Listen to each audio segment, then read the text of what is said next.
Commerce platform. जैसा हमने previous class में जर्नल एंट्रीज़ की थी और आज जो मैं आपको जर्नल एंट्रीज़ कराने वाला हूँ ये बहुत ही ज़्यादा इंपॉर्टेंट है। आपके coming JKSSB finance account assistant के एग्ज़ाम में आपको बहुत ही ज़्यादा हेल्प करेंगी। So let's begin with the first entry, interest allowed by bank. मैंने आपको रूल्स अच्छे से पढ़ाए थे, उसके रूल के अकॉर्डिंग मैं आपको जर्नल एंट्रीज़ करवाऊँगा। अभी फर्स्ट एंट्री है हमारी, interest allowed by bank. Bank ने आपको इंटरेस्ट अलाउ किया, ठीक है, क्योंकि एक कोई भी ऑर्गेनाइजेशन होती है, कोई भी इंस्टीट्यूट होता है, उसका बैंक में अकाउंट होता है, ठीक है। और बैंक अकाउंट हमारा कहाँ पे आता है? पर्सनल अकाउंट में, आर्टिफिशियल पर्सन में, ठीक है। एंड हमारा रूल बोलता है पर्सनल का receiver is debited, so that's why bank account debit.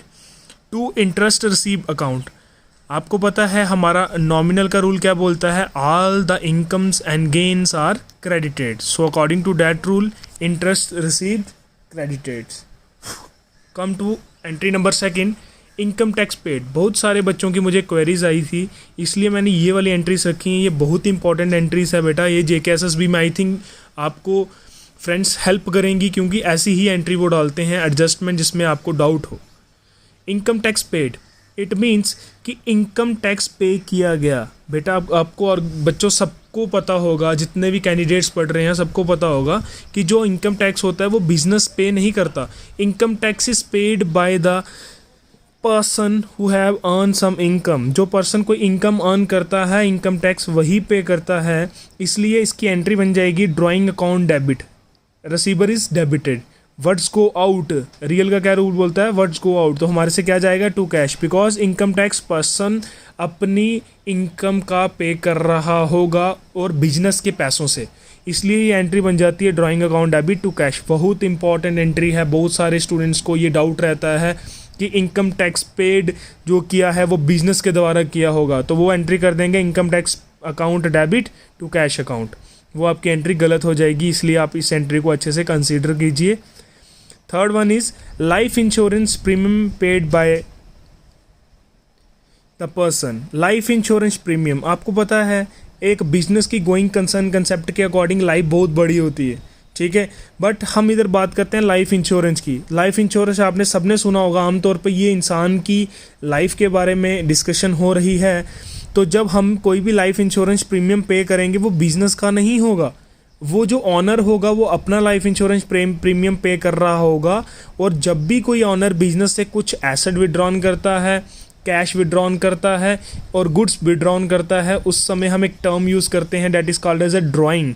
तो उस समय ये एंट्री बन जाएगी drawing account debit to cash account, because who is a receiver? Person, that is a owner. And words go out, real का rule क्या बोलता है? जो हमारे से चला जाएगा to cash. Fourth one entry, repair of building. आपको सबको पता होगा, आपको अगर ये क्वेश्चन आएगा रिपेयर ऑफ बिल्डिंग, तो आप इसमें कभी भी building account debit to cash नहीं लिखोगे, क्योंकि मैंने फोर्थ और फिफ्थ एंट्री दोनों कॉन्ट्राडिक्ट डाली है इधर आपको अच्छे से समझाने के लिए। रिपेयर एक छोटा मोटा खर्चे में आ जाता है और हमारा जो नॉमिनल का रूल होता है all the expenses and losses are debited, that's why repair account debit.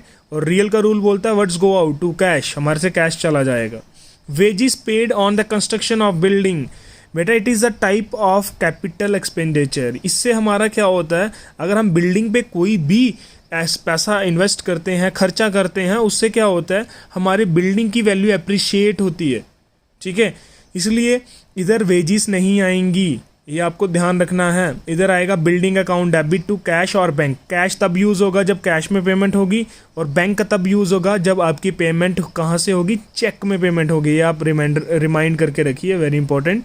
Entry number 6, cash deposit into the bank. When the person deposit a cash into their bank, जब कोई भी ऑनर बिजनेस का कोई भी employ अगर पैसा जमा करवाने जाता है किसके अकाउंट में? ऑर्गेनाइजेशन के, तो who is a receiver on that time? According to the personal account, that is a bank. And words go out, हमारे से क्या जाएगा? Cash account. 7 entry, cash withdrawn from bank. अगर हमने पैसे बिजनेस के कोई काम के लिए पैसे चाहिए थे और हमारे कैश में अभी इतना पैसा नहीं है हमारे पास पड़ा हुआ, तो हम क्या जाएंगे? बैंक में विड्रॉन करने जाएंगे। वर्ड्स कम इन, रियल का वो रूल बोलता है words come in cash account. And who is a giver, भाई पैसे कौन देगा? To bank account according to the personal rule. Entry number 8, treatment of prepaid expenses. For example कोई भी आप एक्सपेंसेस पे करते हो तो उस समय आपकी एंट्री बन जाती है prepaid expenses account debit to expenses account, ठीक है। इसकी मैं आपको एडजस्टमेंट एंट्रीज और आगे भी करवाने वाला हूँ, क्योंकि कुछ एडजस्टमेंट एंट्री आ सकती हैं आपके एग्ज़ाम में। वो एंट्री मैं नेक्स्ट वीडियो में डालूंगा। Entry number 9, interest on drawing. आप सबको डाउट होगा कि दो चीज़ों का इतना ज़्यादा डाउट है बहुत सारे कैंडिडेट्स को, इंटरेस्ट ऑन ड्राइंग और इंटरेस्ट ऑन कैपिटल सर हम कैश में क्यों नहीं पे करते। आपने जब भी अकाउंटिंग इक्वेशन के क्वेश्चन भी किए होंगे, आपने क्या किया होगा, एक बार ऐड किया, एक बार लेस किया कैपिटल में से, तो उसको कर लिया। आपने रटा हुआ ही, यहाँ सब बच्चों ने ये क्रैम किया हुआ कि ऐसा होता है। बट मैं आपको एग्जैक्टली बताता हूँ ये ऐड और सब्ट्रैक्ट करने का क्या रीज़न है। बिकॉज अगर कोई भी बिजनेस अपने बिजनेस से, अगर कोई भी ऑनर अपने बिजनेस से कोई भी चीज़ विड्रॉन करता है तो उसको ड्राइंग कहते हैं। तो हमारी एंट्री बन जाती है who is the receiver, owner है ना, ऑनर का नाम नहीं लिखा जाता, तो उसकी जगह हम लिखते हैं drawing account debit to interest on drawing account. Because organisation के लिए हमारा interest on drawing is the income, इसलिए उसको हम क्रेडिट कर रहे हैं। बट ये जो पैसा होता है ये वो कैश में पे नहीं करता, इसको हम उसकी कैपिटल के अकॉर्डिंग ही एडजस्ट कर लेते हैं, क्योंकि ऑनर का पैसा बिजनेस में ऑलरेडी लग चुका है। तो कोई भी हमने एडजस्टमेंट करनी होगी वो अकॉर्डिंग टू हम इसकी कैपिटल कर सकते हैं, इसलिए हम इसको कैश यूज़ नहीं करेंगे। Entry number 10, interest on capital. अगर इंटरेस्ट ऑन कैपिटल हमें पे करना पड़ता है, ये ऑनर को पे करना पड़ता है, ये बिजनेस की ऑब्लिगेशन है, बिजनेस का एक्सपेंसेस है, इसलिए उसको किया हुआ interest on capital account debit to capital account. ठीक है, क्योंकि हम उसकी कैपिटल को अप्रिशिएट कर देंगे, उसको कैश नहीं पे करेंगे, हम उसकी सिर्फ कैपिटल को इंक्रीज कर देंगे, क्योंकि हमारा जो पैसा बिजनेस में उसने लगाया हुआ है, हमारे बिजनेस में जो कैपिटल उसने इन्वेस्ट की हुई है वो उसी का पैसा है और बिजनेस की वो लाइबिलिटी है। जब भी हम कोई भी लाइबिलिटी इंक्रीज करते हैं तो हम उसको बढ़ा दे रहे हैं, इसलिए इसमें कैश और बैंक का यूज़ नहीं होगा। आज हम इतनी ही एंट्रीज करेंगे, ये बहुत ही ज़्यादा एंट्री इंपॉर्टेंट थी आपके लिए, और नेक्स्ट क्लास में आपको मैं और भी एंट्रीज समझाऊंगा। क्योंकि देखिए जब तक आपको जनरल एंट्री अच्छे से करना नहीं आएंगी ना, तब तक आप कोई भी क्वेश्चन आगे, फॉर एग्जांपल आपने अकाउंटिंग इक्वेशन का क्वेश्चन करना है, आप वो भी अच्छे से नहीं कर पाओगे। इसलिए आपको, अगर आपने मेरी पहली सबसे फर्स्ट वीडियो जो मैंने रूल पे डाली हुई है वो नहीं देखी है तो वो देख लीजिए। सेकंड वीडियो में मैंने कुछ इंपॉर्टेंट जर्नल एंट्रीज करवाई थी, आप वो देख लीजिए। और ये वीडियो मैंने आज बनाई है, इसमें कुछ एडजस्टमेंट एंट्रीज करवाई हैं मैं, ये भी देख लीजिए। और जो नेक्स्ट वीडियो मेरी आएगी उसमें मैं और ज़्यादा जितनी भी जर्नल एंट्रीज होती हैं हमारे एग्ज़ाम पॉइंट ऑफ व्यू से, मैं सबकी सब आपको करवा दूंगा। आप रेगुलरली वीडियोस देखते रहिए, क्योंकि एग्ज़ाम थोड़ा आई थिंक आपका लेट हो जाएगा। ठीक है, शायद हो या नहीं हो, आपको प्रिपेयर रहना है, 100% प्रिपेयर रहना है, क्योंकि एग्ज़ाम कभी भी हो सकता है।